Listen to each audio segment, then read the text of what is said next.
Hello everyone, আসসালামু আলাইকুম। Welcome to জান্নাস mini kitchen. আজকের পর্বে আমি আপনাদের ঘরে থাকা শীতের সবজি দিয়েই চাইনিজ প্লেটারের চাইনিজ সবজিটা রান্না করে দেখাবো। চলুন তাহলে ঝটপট আপনাদের সাথে রেসিপিটা শেয়ার করে ফেলি। চাইনিজ সবজি রান্নার জন্য প্রথমেই আমি মাংসটাকে সিদ্ধ করে নিব। এর জন্য একটা প্যানে পর্যাপ্ত পরিমাণ কিছুটা পানি দিয়ে দিয়েছি, আর এই পানির মধ্যে মুরগির বুকের মাংস দিয়ে দিচ্ছি 1 পিস। এবার এখানে রসুন কুচি দিয়ে দিচ্ছি হাফ চা চামচ, আর আদা কুচি দিয়ে দিচ্ছি হাফ চা চামচ। তার সাথে লবণ দিয়ে দিচ্ছি হাফ চা চামচ, আর কালো গোলমরিচ গুঁড়ো দিয়ে দিচ্ছি হাফ চা চামচ। এবার এই সব কিছুকে খুব ভালো করে একটু নেড়েচেড়ে মিশিয়ে নিচ্ছি।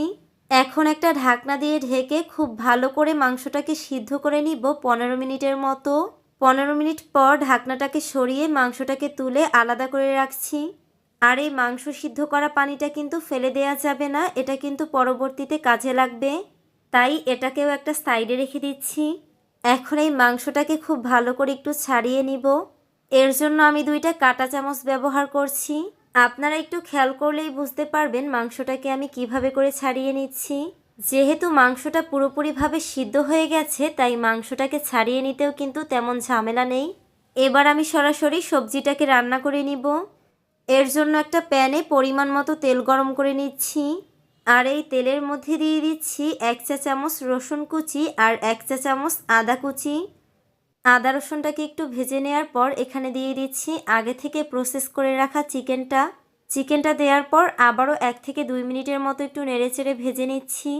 এবার এখানে দিয়ে দিচ্ছি 1 চিমটির মতো কালো গোলমরিচ গুঁড়ো আর 1 চা চামচ পরিমাণ লবণ, আর তার সাথে দিয়ে দিচ্ছি 4-5টার মতো কাঁচামরিচ ফালি। এখন এই সব কিছুকে হালকা করে একটু নেড়েচেড়ে মিশিয়ে সবজিগুলো অ্যাড করে নিব। প্রথমেই আমি এখানে অ্যাড করে নিচ্ছি হাফ কাপ পরিমাণ প্রতিটা সবজি থেকে গাজর, সিম, আলু আর পেঁপে। এখন এই সবজিগুলোকে খুব ভালো করে মশলার সাথে নেড়েচেড়ে একটু মিশিয়ে নিচ্ছি। এবার এখানে দিয়ে দিচ্ছি মাংস সিদ্ধ করে নেওয়া পানিটা। এবার একটা ঢাকনা দিয়ে ঢেকে এভাবে করেই সবজিগুলোকে সিদ্ধ করে নিব 10 মিনিটের মতো। 10 মিনিট পর ঢাকনাটা তুলে খুব ভালো করে একটু নেড়েচেড়ে মিশিয়ে নিচ্ছি। মিশিয়ে নেওয়া হয়ে গেলে এখানে আবারও হাফ কাপের মতো করে কেটে রাখা বাঁধাকপি, টমেটো আর পেঁয়াজের কোয়া দিয়ে দিচ্ছি। এখন আবারও খুব ভালো করে নেড়েচেড়ে মিশিয়ে একটা ঢাকনা দিয়ে ঢেকে 5 মিনিটের মতো রান্না করে নিব। 5 মিনিট পর ঢাকনাটা তুলে খুব ভালো করে একটু নেড়েচেড়ে মিশিয়ে নিচ্ছি। এবার এখানে দিয়ে দিচ্ছি 1 টেবিল চামচ পরিমাণ ডার্ক সয়া সস, আর তার সাথে দিয়ে দিচ্ছি 2 টেবিল চামচ পানির সাথে 2 টেবিল চামচ কর্নফ্লাওয়ার গুলিয়ে রেখেছিলাম সেটা। কর্নফ্লাওয়ারের মিশ্রণটা দেওয়ার পর 1 থেকে 2 মিনিটের মতো একটু নেড়েচেড়ে রান্না করে চুলা থেকে নামিয়ে নিচ্ছি। এই তো রান্না হয়ে গেল চাইনিজ সবজি। আশা করছি আমার আজকের এই সহজ রেসিপিটা আপনাদের সবার ভালো লেগেছে। আজকের মতো এখানেই বিদায় নিচ্ছি। সবাই ভালো থাকবেন। আল্লাহ হাফেজ।